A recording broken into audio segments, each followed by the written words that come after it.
Oiê, tudo bom? Eu sou a Mikan, Mika com 3 N's no final, e hoje eu vou falar sobre Coraline, ou Coraline, como você preferir chamar. Sim, vocês sempre me pedem pra falar sobre esse filme quando eu comento aqui no canal sobre o estúdio Laika, que é um dos meus estúdios de animação preferidos, e eu sempre falo a respeito dele nos meus vídeos sobre Oscar, né? E foram eles que fizeram o filme de Coraline lá em 2009, com a direção do Henry Selick. E essa animação em stop motion é uma das minhas preferidas, mas hoje eu também vou falar sobre o livro de Coraline, que foi escrito pelo Neil Gaiman e também é incrível. E aliás, o timing desse vídeo é porque acabou de sair uma nova edição de Coraline pela editora Intrínseca, que inclusive tá patrocinando esse vídeo, então muito obrigada. E sério, essa edição tá muito linda, tem capa dura, tem as ilustrações do Chris Riddle, que são maravilhosas. As ilustrações são todas estilosas e detalhadas e dão toda essa vibe de mistério que tem na história. Se você já curtiu o filme, mas nunca leu o livro, essa é a melhor edição pra você pegar ou pra dar de presente pra alguém. E também é muito legal pra conhecer o trabalho do Neil Gaiman, que eu curto muito, inclusive, e eu quero comentar mais a respeito aqui no canal. Aliás, deixa aqui nos comentários o que vocês já leram dele e curtiram, ou se vocês já leram Coraline, comentem aqui o que vocês acham do livro. E aqui na descrição tem o link pra compra da nova edição do livro, e aí você leva essa história maravilhosa pra casa e ainda ajuda o canal. E agora vamos começar. O que eu amo tanto no livro e no filme de Coraline? Ok, então pra quem nunca ouviu falar, o que é Coraline? É a história dessa garota que se mudou com os pais pra uma casa nova, e uma casa com vizinhos um pouco estranhos e peculiares, assim, que gosta de explorar os arredores, mas tá um pouco entediada, porque os pais trabalham em casa, eles estão fazendo home office, inclusive, olha só, gente, super atual, e eles não conseguem dar muita atenção pra ela, eles estão muito mergulhados no trabalho, às vezes nem sendo tão produtivos assim, mas eles não conseguem simplesmente parar pra dar atenção pra Coraline. E ela se sente entediada por isso. Então, em um dia que o tempo não tá muito bom, ela não consegue andar pelos arredores da casa e tudo mais, ela acaba explorando lá por dentro e ela descobre uma porta que não dá necessariamente em lugar nenhum. Ela é uma porta que no livro fica dentro de uma sala trancada e quando abre dá pra uma parede de tijolos. E no caso do filme é uma portinha pequenininha também que tá até atrás do papel de parede. E qual que é a explicação pra essa porta? Que provavelmente quando estavam fazendo ali a divisão, né, era uma casa grande e aí dividiram em vários apartamentos, quando fizeram essa tal divisão, cimentaram a porta ali e ela antigamente dava para outro cômodo, passou a dar para uma parede de tijolos. Só que a Coraline acaba descobrindo que existe um outro mundo por trás daquela porta. Ela não dá sempre para uma parede de tijolos. Quando ela atravessa essa porta, ela vai parar em uma outra versão da sua casa, que também tem os seus outros pais. Isso é só premissa básica, tá, gente? Eu não vou dar nenhuma coisa do final da história, nem nada. É só pra vocês entenderem do que se trata Coraline. Os outros pais, ou seja, a outra mãe e o outro pai, eles são diferentes das versões da vida real, em vários aspectos. Primeiro porque eles meio que fazem tudo que a Coraline gostaria. Então, por exemplo, ela não curte muito quando o pai dela cozinha, ela queria que a mãe cozinhasse, mas ela acaba comendo um monte de comida congelada, e aí a outra mãe, essa versão melhorada da mãe dela, vai lá e faz um frango assado delicioso, faz um banquete pra ela. As coisas se mostram muito mais interessantes e exuberantes do que são no mundo original da Coraline. Até os vizinhos dela, que originalmente já eram peculiares, acabam virando mais peculiares e mais interessantes ainda na sua versão outra. Só que a questão é que isso não é necessariamente uma maravilha, porque apesar de tudo ser mais interessante, claro, a Coraline não tá entediada naquele lugar, essas versões novas das pessoas têm uma aura muito estranha e assustadora, principalmente porque eles normalmente têm botões costurados no lugar dos olhos. E isso acho que já dá a indicação de que não parece ser algo tão convidativo assim, mas é claro que fica aquela coisa,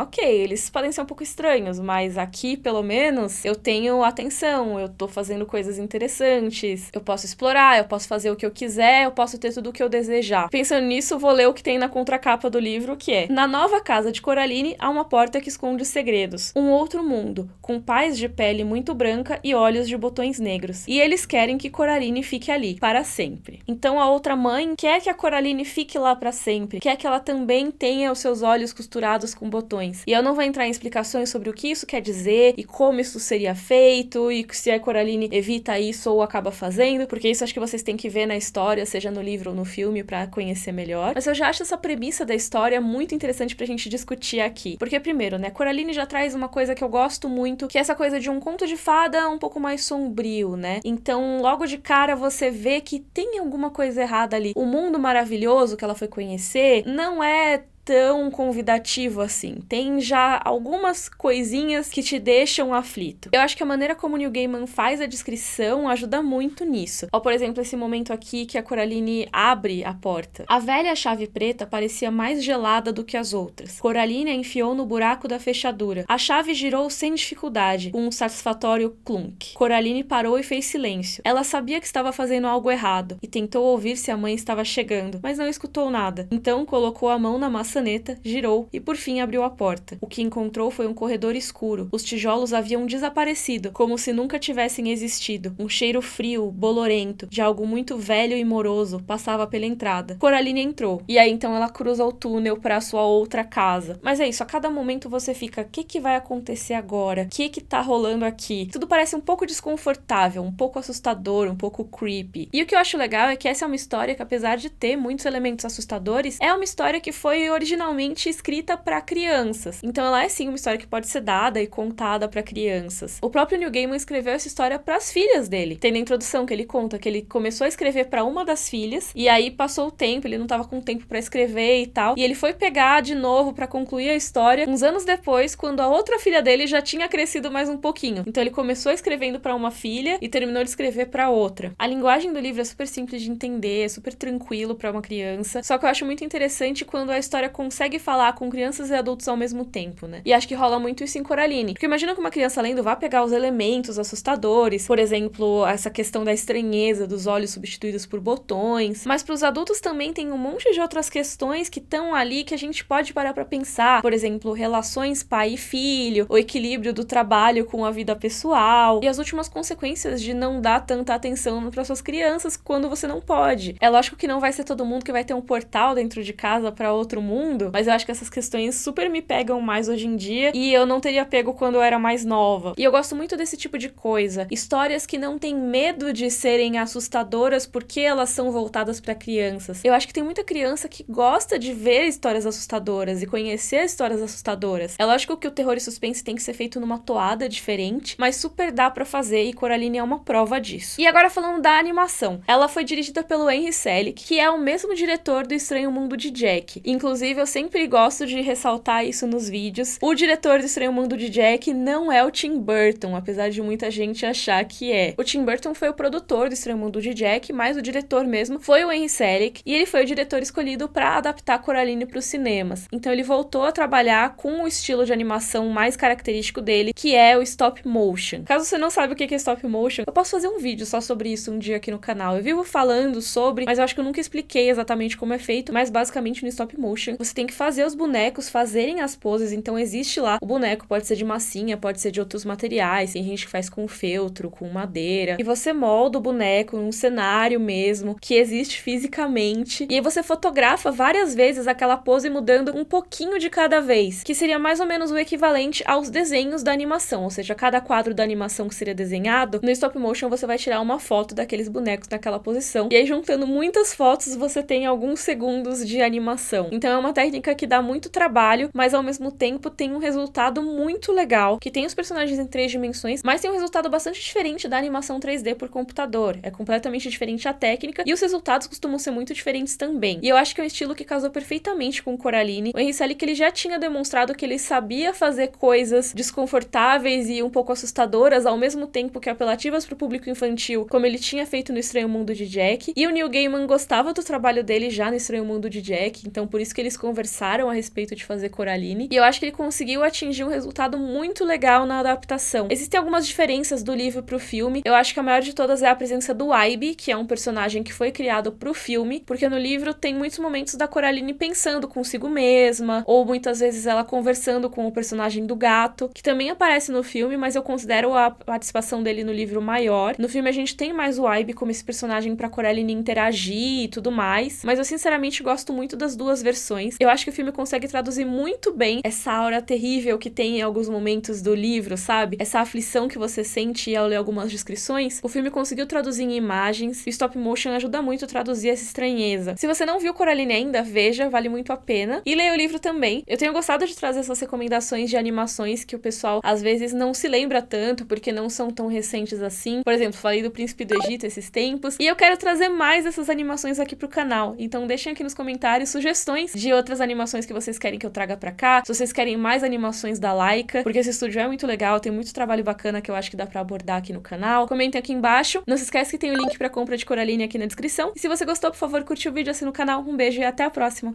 Tchau, tchau!